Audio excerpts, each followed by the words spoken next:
اور وہ بھی آج کے زمانے میں نہیں کہ پہلے سے آپ کے گھر میں فریج ہے، 1-2 دن کا کھانا ایڈوانس رکھا ہوا ہے۔ اس زمانے میں فریج بھی نہیں ہے، اس زمانے میں موبائل بھی نہیں ہے کہ بتا دوں کہ ہاں رات میں 12 بجے ہم آپ کے گھر پہنچ رہے ہیں، انتظام کرتے رکھنا۔ ذرا تصور کریں آپ اس چیز کی، کوئی انتظام نہیں، پہنچ گئے گھر۔ اور آج کسی کے گھر اچانک پہنچ جاؤ تو سب سے پہلے تو آدمی سے زیادہ اس کی بیوی ناراض ہو جائے گی، کمینہ اسی وقت رات کو ٹپکنے کو تھا۔ اب ان کے باپ کے نوکر ہیں، رات میں اٹھے گرم روٹی بنائیں، ان کو کھلائیں، چاول چڑھائیں، دال بنائیں۔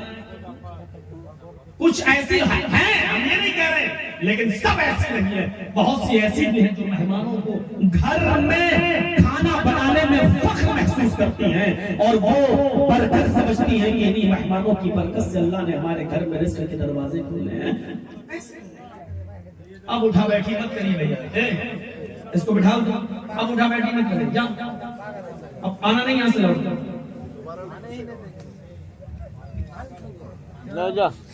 پانی بھی پیانا اور پیشاب بھی کر کے آنا، اوپر نیچے دونوں کا انتظام، جاؤ یہاں سے۔ ہاں تو میرے بھائیو سنیے، حضرت ابو الحیثم انصاری کہتے ہیں کہ آئیے کیسے آنا ہوا، اللہ کے نبی رات میں بستر بچھا دیا، دونوں آرام کرنے لگے تینوں، اور اپنی اپنی اصل وجہ بتا دی۔ ہم تینوں کو بھوک نے گھر سے باہر نکالا ہے۔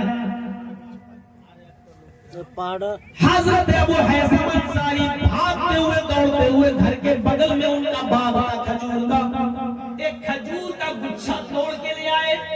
اس کھجور کے گچھے میں کچی کھجوریں بھی تھی، پکی ہوئی بھی تھی، کچی بھی تھی، اندھیرے میں نہیں دکھا، توڑ دیا جیسا ملا لے آئے۔ اے اللہ کے نبی اپنی اپنی مرضی کے مطابق کھجوریں کھائیے، جیسے جس کو مل جائے یہ کھائیے، تب تک یہ پانی رکھا پیجئے، میں آپ کے لیے کھانے کا انتظام کرتا ہوں۔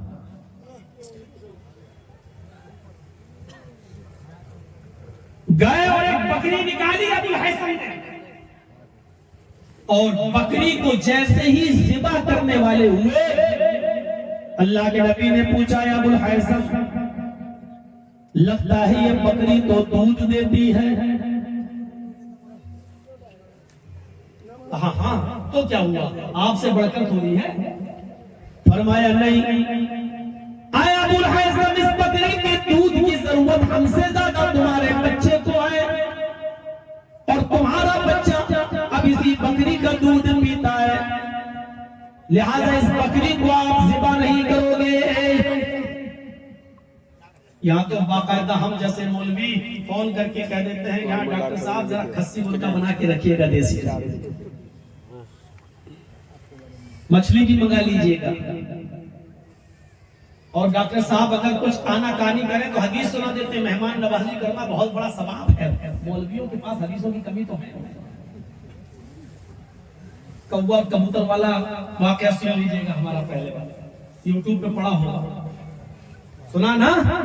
ایک شکاری کے جال میں کوا بھی پھنس گیا اور کبوتر بھی پھنس گیا تھا، تو کوا بھی رو رہا اور کبوتر بھی رو رہا تھا، تو کبوتر نے غصے سے کہا چپ چپ چپ، کوے سے کاؤں کاؤں کاؤں کاؤں کرتے ہوئے میرا دماغ خراب کر دیا۔ تو کوا بولا کہ تو بھی تو گڑر گڑر کرتے کرتے میرا دماغ خراب کر دیا، ہم رو رہے ہیں تو بھی تو رو رہا ہے۔ تو کبوتر بولا کمینہ میں تو اس لیے رو رہا ہوں کیونکہ میں حلال ہوں اور شکاری کے جال میں پھنس گیا ہوں، یہ شکاری ہمیں جال سے نکالے گا اور ذبح کرے گا، کاٹے گا اور کھا جائے گا، ہمیں تو کرنا ہی کرنا ہے، اس لیے میں رو رہا ہوں۔ تو کیوں رو رہا ہے کمینے؟ تو حرام ہے، تجھے تھوڑی شکاری کاٹے گا، تجھے تو جال سے نکالے گا، اڑا دے گا یا پنجرے میں بند کر دے گا، کھلائے گا پلائے گا، تیری زندگی خطرے میں تھوڑی ہے، زندگی تو میری خطرے میں ہے کیونکہ میں حلال ہوں۔ تو کوا بولا میری زندگی تم سے زیادہ خطرے میں۔ کبوتر بولا وہ کیسے؟ کوے نے کہا کہ یہ جال کسی جاہل کا نہیں ہے، مولوی کا ہے جس میں ہم پھنسے ہیں۔ کبوتر نے کہا مولوی کا جال ہے تو کیا ہوا؟ کوا بولا اس کا کوئی بھروسہ نہیں، کب یہ حلال کا فتویٰ دے کے ہم کو بھی کاٹ کے کھا جائے، ہماری جان تو تم سے زیادہ اس مصیبت میں پڑی ہوئی ہے، تمہیں تو کرنا ہی ہے، ہم تو پل پل مر رہے ہیں، بچیں گے کہ نہیں بچیں گے۔ یہ مولوی ہے پتہ نہیں کب حلال کا فتویٰ دے یہ کہہ دے کہ حالات خراب ہے کوا کھا سکتے ہیں. یہ تو کب حلال کا فتویٰ دے کے ہم کو بھی کاٹ کے فتویٰ دیتے کہ کوا بھی حلال ہے. میرے بھائیوں تو مولوی سے کوئی نہیں بچ پاتا ہے. تو اندازہ لگائیے گا اللہ کے نبی نے منع کر دیا ابو الحیثم ابھی تم اس بکری کو نہیں ذبح کرو گے. ابو الحیثم نے کہا ٹھیک ہے نہیں کروں گا لیکن میرے پاس ایک بکری کا بچہ 1 سال کا اس کا بچہ بھی ہے 1 سال کا اس بکری کا نر بچہ بکرا بھی موجود ہے میں اس کو ذبح کر دیتا ہوں. ذبح کر دیا بوٹیاں کی گوشت بنا پراٹھا بنا روٹی اور گوشت بن کے سامنے آیا. اللہ کے نبی کے سامنے روٹی آئی گوشت بھی آیا. اس وقت جو نعمتیں چلتی تھی سب بنا دیا گیا رکھ دیا گیا. ابو بکر سوچ رہے ہیں کب نبی کھانا شروع کرے پھر ہم کھائیں. بھوک سے برا حال ہے ابو بکر کا بھی عمر کا بھی. لیکن اس وقت اگر آنکھوں میں آنسو ہیں تو جناب محمد رسول اللہ صلی اللہ علیہ وسلم کے آنکھوں میں آنسو ہیں. اور نبی اکرم نے ان نعمتوں کو دیکھا بکرے کے آئٹم کو دیکھا روٹی کو دیکھا تو آپ کے آنکھوں میں آنسو آ گئے اور دیکھتے آپ نے فرمایا اللہ تسألن عن هذا النعیم یوم القیامہ. اے ابو الحیثم تھوڑے سے گوشت کی ضرورت تھی چند روٹی کی ضرورت تھی تم نے آج طرح طرح کے آئٹم بنا کر ہمارے سامنے رکھ دیے. قیامت کے دن اللہ نے یہ نعمتیں جو آج تمہیں دی ہیں قیامت کے دن ان نعمتوں کے بارے میں سوال کیا جائے گا. قیامت کے دن ان نعمتوں کے بارے میں پوچھا جائے گا. یعنی یہ نعمتیں کھا کر تم نے اللہ تعالیٰ کا شکر ادا کیا یا نہیں کیا. میرے بھائیوں حضرت عائشہ صدیقہ فرماتی ہیں ما من عبد یشرب الماء القراہ الا بغیر اذن وجب الشکر. حضرت عائشہ نے فرمایا کوئی شخص پانی پی لے اور وہ پانی آرام سے حلق کے ذریعے اس کے پیٹ میں چلا جائے اور پھر بلا کسی تکلیف کے وہ پیشاب بن کر باہر نکل جائے یعنی پانی پینے میں کوئی دقت نہ ہو اور پیشاب کرنے میں کوئی دقت نہ ہو. پانی آرام سے پی لیتا ہو کوئی شخص اور پانی جب پیشاب بن جائے اندر اور وہ بھی بلا کسی تکلیف کے باہر نکل جائے تو اس آدمی پر اللہ کا شکر ادا کرنا واجب ہو جاتا ہے. اللہ وجب الشکر کہ اللہ نے اس کو پانی پلا دیا اور پانی پیٹ میں محفوظ رکھا اور پھر صحیح و سلامت باہر بھی نکال دیا. یعنی اس کے کڈنی صاف ہے اس کے لیور میں کوئی فرق نہیں ہے اس کا پیٹ ڈیمیج نہیں ہے. اس کو اللہ کے اس نعمت پر اللہ کا شکر ادا کرنا چاہیے. اور اسی لیے فرمایا جب پانی پیو تو کہو بسم اللہ اور جب پیشاب کر کے فارغ ہو تو کہو غفرانک. یہ دعا بتائی تاکہ تم اللہ تعالیٰ کا شکر ادا کر سکو. کتنے بے شرم اور بے حیا ہو چکے ہیں ہم. کھڑے ہو کے کھانے کی عادت ہے ہماری کھڑے ہو کے پینے کی عادت ہے ہماری پلیٹ میں رکھا ہوا کھانا چھوڑنے کی عادت ہے ہماری اور بچا ہوا کھانا نالیوں میں اور کوڑے دان میں پھینکنے کی عادت ہے ہماری. اللہ رب العالمین کی نعمتوں کو کھا کر ہم اللہ کا شکر ادا نہیں کر رہے ہیں. میرے بھائیوں تصور کیجئے کہ ہم کتنی بڑی نافرمانی کر رہے ہیں اللہ کی. اس کے بعد اللہ کے نبی صلی اللہ علیہ وسلم نے ایک روٹی لی. اللہ کی قسم مولانا جرجیس کو اس روٹی کا سائز نہیں معلوم. بخاری کی حدیث میں خبز کا لفظ موجود ہے. ایک روٹی کسی علاقے میں روٹی چھوٹی بنتی ہے کسی علاقے میں بڑی بنتی ہے. آپ کے ہاں روٹی چھوٹی چھوٹی بنتی ہے. ہمارے کعبہ میں یو پی سائڈ مغربی یو پی میں آ جاؤ تو روٹی کا سائز تھوڑا بڑا ہو جاتا ہے. پاکستان کی سرزمین پہ چلے جاؤ تو اتنی بڑی روٹی بنتی ہے کہ ایک روٹی میں 2-3 آدمی کھا لیں. اب ہمیں نہیں معلوم کہ وہ روٹی اتنی سی تھی کہ اتنی سی تھی کہ اتنی بڑی تھی. حدیث کی کتاب میں خبز کا لفظ آتا ہے کہ ایک روٹی لی اور اس روٹی کے اوپر اللہ کے نبی نے گوشت کی 2 بوٹیاں رکھی.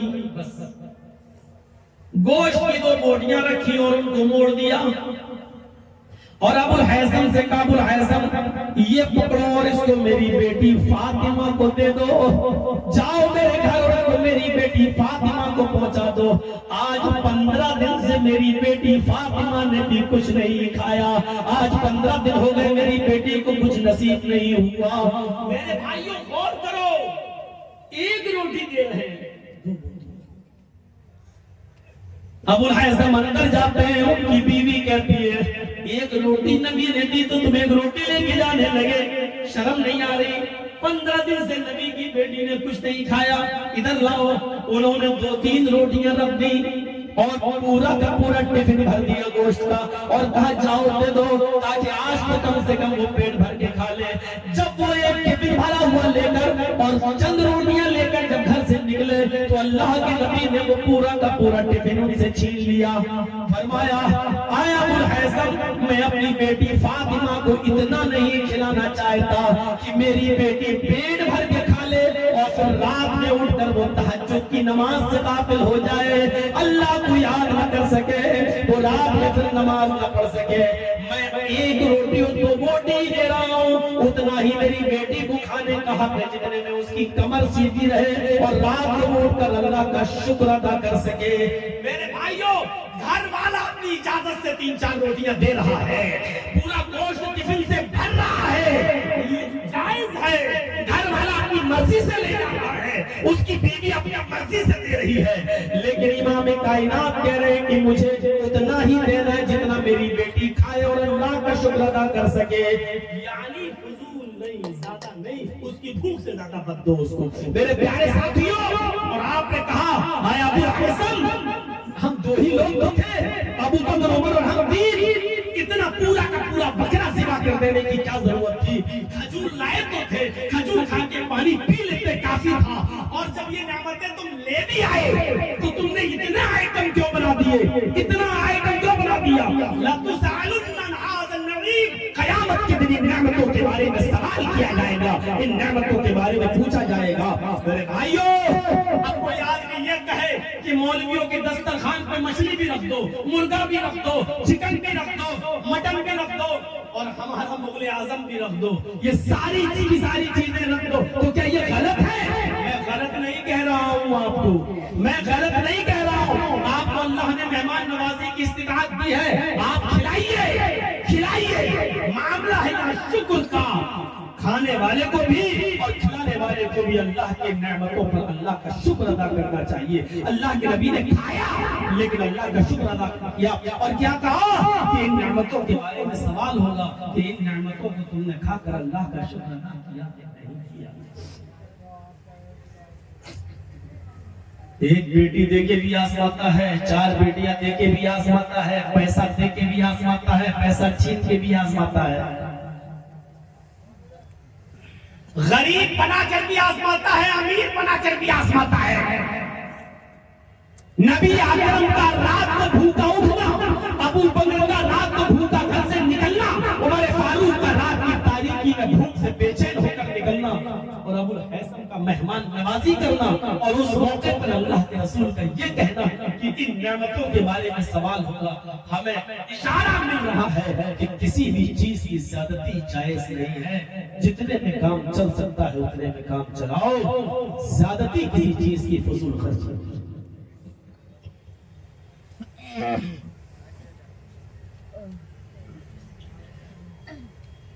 میرے بھائیوں،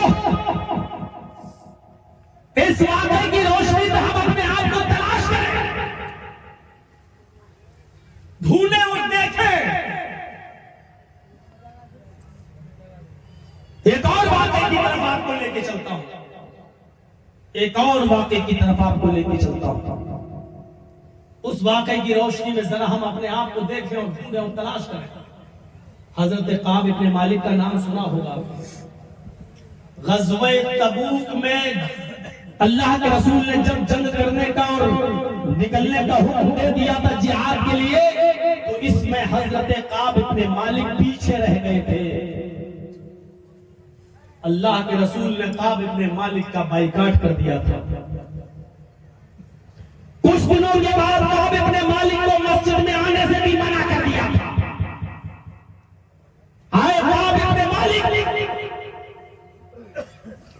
مسجد میں نہیں آ سکتے جب تک اللہ تبارک و تعالیٰ کی طرف سے تمہارے بارے میں کوئی محکم اور مضبوط حکم نازل نہیں ہو جاتا تم اب مسجد میں بھی نہیں آ سکتے۔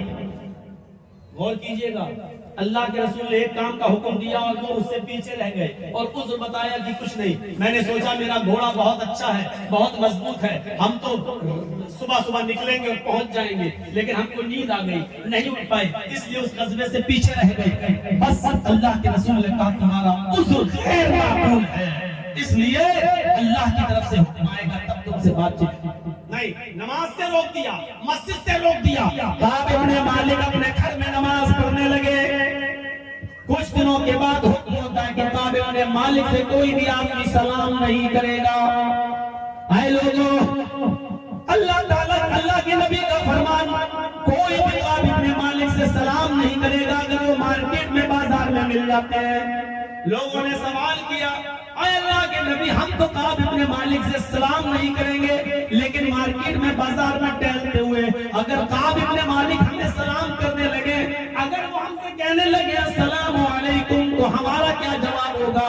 تو اللہ کے نبی نے فرمایا، کعب کو تم دیکھنا تو تم اپنی طرف سے سلام مت کرنا، لیکن اگر وہ تمہیں سلام کرے تو سلام کا تم جواب دے دینا وعلیکم السلام، اس کے بعد تم کچھ مت بولنا، وہ کچھ بھی تم سے پوچھے کوئی جواب نہیں دینا اور آگے بڑھ جانا، وہ زیادہ ضد کرے تو فرما دینا کہ محمد رسول اللہ صلی اللہ علیہ وسلم نے تمہاری کسی بھی بات کا جواب دینے سے منع کر دیا۔ کیسا سوشل بائیکاٹ تھا؟ انسان کے لیے سب سے بڑی رسوائی تب ہوتی ہے جب اس کا گاؤں اس کا بائیکاٹ کرتا ہے، سماج بائیکاٹ کرتا ہے، بہت بڑی بے عزتی کی بات ہوتی ہے۔ کعب ابن مالک کہتے ہیں اللہ یہ زمین پھٹ جائے میں اس کے اندر سما جاؤں، مجھے یہ دن دیکھنا پڑ رہا ہے، میں اپنے گھر پہ نماز پڑھتا ہوں،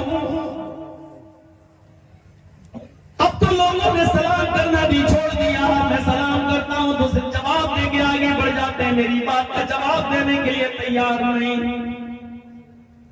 کچھ اور زمانہ گزرتا ہے، اللہ کے نبی نے کعب ابن مالک کو خبر پہنچائی کہ آئے کعب ابن مالک، اللہ کی طرف سے حکم نازل ہوا ہے کہ تم اپنی بیوی کو بھی چھوڑ دو۔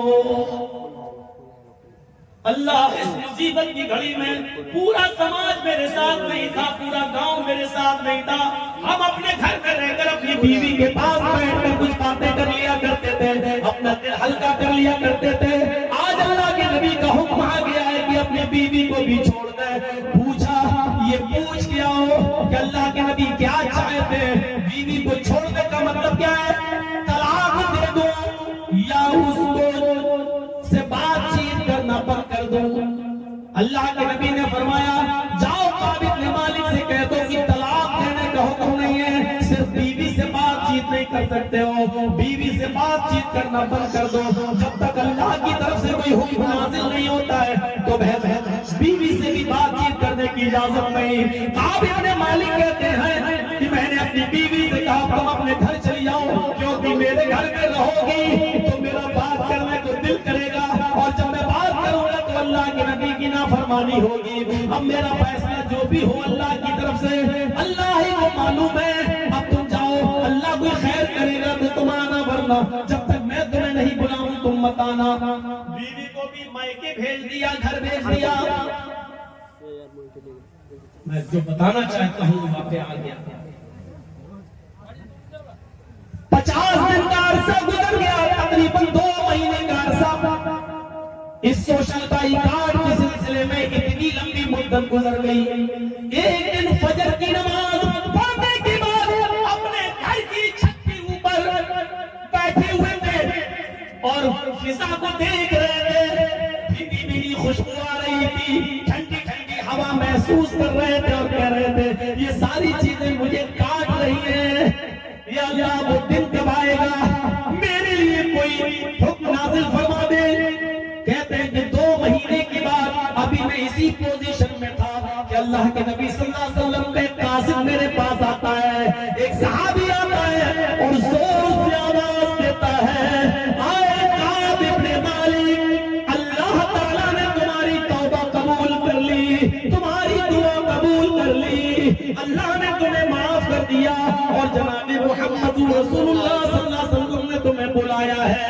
کعب ابن مالک کہتے ہیں میرے ہوش اڑ گئے، یہ اعلان میں نے جیسی اس صحابی کے منہ سے سنا تو مجھے میرے پیروں کے نیچے زمین نہیں رہی۔ میں سوچ رہا تھا کہ اللہ میں خواب تو نہیں دیکھ رہا ہوں۔ جلدی سے میں ایک سیڑھی کی بجائے 5 سیڑھی چھلانگ لگانے لگا، اترنے لگا۔ میں نے اس صحابی سے پوچھا کیا میری توبہ قبول ہو گئی؟ فرمایا ہاں۔ کیا اللہ کے نبی نے مجھے بلایا ہے؟ فرمایا ہاں۔ کعب ابن مالک اسی وقت دوڑ لگاتے ہیں، بھاگتے ہیں، سیدھے مسجد میں جاتے ہیں۔ کیا دیکھتے ہیں کہ جو صحابہ کعب ابن مالک سے بات کرنے کے لیے تیار نہیں، مسجد کے اندر وہ صحابہ موسٹ ویلکم، خوش آمدید کہہ رہے ہیں، حضرت کعب ابن مالک کو سینے سے لگا رہے ہیں، گلے سے چپکا رہے ہیں، اور کعب ابن مالک صحابہ کی بھیڑ چیرتے ہوئے جناب محمد رسول اللہ صلی اللہ علیہ وسلم کے پاس جاتے ہیں۔ اللہ کے نبی نے کعب ابن مالک کو سینے سے لگایا اور فرمایا اے کعب، اللہ نے تمہاری توبہ کو قبول کر لیا ہے، تمہاری خطا کو معاف کر دیا ہے، تم نے سچ سچ بول کر اپنا عذر بتایا تھا، اس لیے تمہاری سچائی کے عوض اللہ نے تمہیں معاف کر دیا ہے، اور جاؤ تم اپنی بیوی کو اپنے گھر سے بلا لاؤ۔ اللہ نے اب تمہیں تمہاری بیوی سے ملاقات کی اور بات چیت کی اجازت دے دی ہے، تم اپنے گھر جا کر اپنی بیوی کو بلا لاؤ۔ حضرت کعب بن مالک کہتے ہیں اے اللہ کے نبی، اے اللہ کے رسول صلی اللہ علیہ وسلم، آج میری غلطی کی معافی ہو گئی ہے، اللہ نے میری توبہ قبول کر لی ہے۔ اس خوشی میں میں اپنی ساری زمین، ساری جائیداد، سارے مکانات جو کچھ میرے پاس ہے، میں اللہ تعالیٰ کو قرض حسنہ دے رہا ہوں، میں غریبوں اور مسکینوں میں صدقہ کر رہا ہوں، میں نے سب کچھ اللہ کو قرض حسنہ دے دیا، میں سب کچھ دے رہا ہوں ہمارے خوشی کے۔ آج اللہ نے میری توبہ کو قبول کر لیا، اس سے بڑی خوشی میرے لیے کچھ ہو ہی نہیں سکتی ہے، اس لیے میں نے سب کچھ اللہ کو دے دیا۔ اے اللہ کے رسول گواہ رہنا، میں سب کچھ دے دیا۔ اب دیکھیے، جیسے ہی انہوں نے سب کچھ دیا اور اللہ کے رسول سے کہا کہ میں سب کچھ دے رہا ہوں اللہ کی راہ میں، تو فوراً اللہ کے نبی کھڑے ہوتے ہیں۔ جو چیز بتانا چاہتا ہوں وہ اب آئی ہے۔ کیا کہا اللہ کے نبی نے؟ نہیں، تم بھلے ہی اللہ کی راہ میں سب دینا چاہتے ہو، اور بہت اچھی بات ہے بھائی، اللہ کی راہ میں دے رہے تھے، صدقہ کر رہے تھے، جس چیز کے مالک تھے سب کچھ دینا چاہ رہے، لیکن اللہ کے نبی نے فرمایا، بخاری شریف کی حدیث کے الفاظ، اللہ کے نبی نے فرمایا امسک علیکا بعض مالک، تھوڑا مال، کچھ مال روک لو، اگر سارا کا سارا تم اللہ کی راہ میں صدقہ کر دو گے تو پھر تم بھیک مانگو گے، پھر تم کیا کھاؤ گے؟ تم سڑک پر آ جاؤ گے، تم روڈ پر آ جاؤ گے۔ امسک علیکا بعض مالک، اپنے اوپر کچھ مال روک لو۔ اچھے کام میں، دینی کام میں بھی سارا کا سارا مال لٹانا جائز نہیں ہے۔ دیکھ رہے ہیں آپ، اچھے کام میں بھی آپ سب کچھ نہیں لگا سکتے ہیں۔ اللہ نے کہا، اللہ کے نبی نے کہا اتنا دو جتنا حکم دیا گیا ہے۔ زکوٰۃ فرض ہے، 100 میں 2.5 روپے، 40 میں 1 روپیہ، 1000 میں 25 روپے دو، اس کے بعد استطاعت ہے تو غریبوں مسکینوں میں صدقہ کرو، لیکن سارا کا سارا مال لٹا کر تم خود فقیر بن جاؤ، تم خود دوسروں کی روٹیوں کے ٹکڑوں پر پلو، یہ بھی جائز نہیں ہے۔ میرے بھائیوں، جب جائز کاموں میں فضول خرچی جائز نہیں ہے، جب اچھے اور دینی کاموں میں فضول خرچی جائز نہیں ہے، جب مدرسے کو اپنے گھر کا پورا مال لٹا دینا، صدقہ و خیرات کر دینا جائز نہیں ہے، تو پھر باراتیوں پر اور جہیز میں اور شادیوں کے موقع پر ان غلط کاموں میں اور غیر سنت کاموں میں فضول خرچی کرنا اور اپنے گھر کا قیمتی اور محنت کا اثاثہ لٹانا کہاں سے جائز ہو جائے گا؟ اس بات کو ذرا اپنے ذہن میں رکھیے۔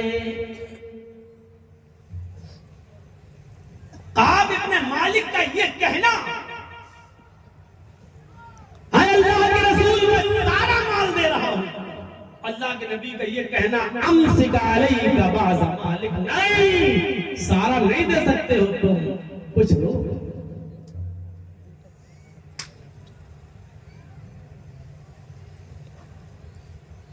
صدقہ اور خیرات اور اچھے کام میں بھی منع کر رہے ہیں۔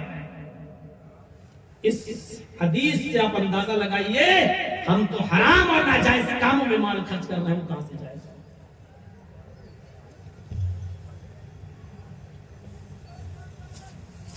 یہ قرآن اور حدیثیں اس لیے سنائی جاتی ہیں تاکہ ہم اس کو اپنے سماج اور معاشرے پر لاگو کریں، اور ان حدیث کی روشنی میں ہم اپنے آپ کو دیکھیں، ٹٹولیں۔ بتائیے اب کیسے لگ رہے ہیں؟ کہاں کھڑے ہیں ہم؟ کیا حیثیت ہے ہماری؟ اور کچھ لوگ دکھانے کے لیے بھی بہت خرچ کرتے ہیں۔ آج کل ہمیں آپ کے علاقے کا نہیں معلوم، ایک بڑا میدان ہے، اس میں شادی کا ٹینٹ لگ سکتا ہے، لیکن ہم گاؤں کے اس بڑے میدان میں اپنی فیلڈ میں شادی کا ٹینٹ نہیں لگاتے ہیں۔ 25,000 روپے میں شادی ہال بک کر رہے ہیں، 50,000 روپے میں شادی ہال بک کر رہے ہیں۔ میرے بھائیوں، یہ 50,000 میں شادی ہال بک کرنے والے قیامت کے دن اپنے رب کو کیا جواب دیں گے؟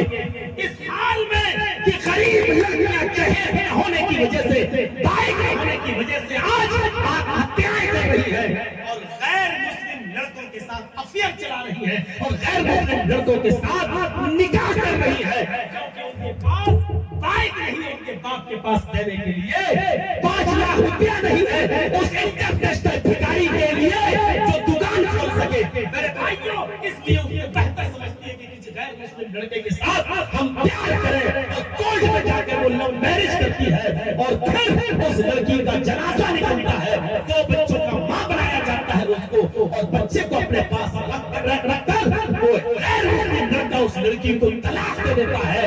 اب وہ اپنے گھر بھی نہیں آ سکتی ہے، کیونکہ باپ نے کہا ہے غیر مسلم کے ساتھ گئی ہے، مر چکی ہے تو میرے لیے۔ اب وہ نہ گھر آ سکتی ہے، نہ وہ اپنے ہندو دھرم کے مطابق چتا میں چل سکتی ہے، نہ خدا ہی ملا، نہ وصال صنم، نہ ادھر کے ہوئے نہ ادھر کے رہے۔ نتیجہ یہ نکلتا ہے کہ ہماری بیٹی پھر کسی بڑے شہر میں جا کر کسی قبائل کھانے کی زینت بنتی ہے، اور اپنے جسم کو بیچتی ہے، اور پل پل اس کا جسم بکتا ہے۔ اس کے ذمہ دار سماج کے وہ چودھری اور سماج کے وہ ٹھیکیدار ہیں جو اپنی بیٹیوں کی شادی کے لیے 50,000 روپے میں میرج ہال بک کرتے ہیں۔ ان کو ان غریب لڑکیوں کی شادی کی فکر نہیں ہوتی ہے۔ یہ ٹھیکیدار، یہ سرمایہ دار، یہ چودھری، یہ مکھیا، یہ پردھان، یہ امیر، یہ دولت کے اور یہ ساہوکار لوگ ہیں، ان غریب لڑکیوں کے ہتھیارے ہیں، ان کو طوائفوں کے کونے تک پہنچانے کے ذمہ دار یہ لوگ۔ یہی سننا چاہتے ہیں نا، سنا دیا۔ آئندہ مت بلاؤ، یہ تو مکھیوں کی کھال دھر رہا ہے، مجبوری ہے۔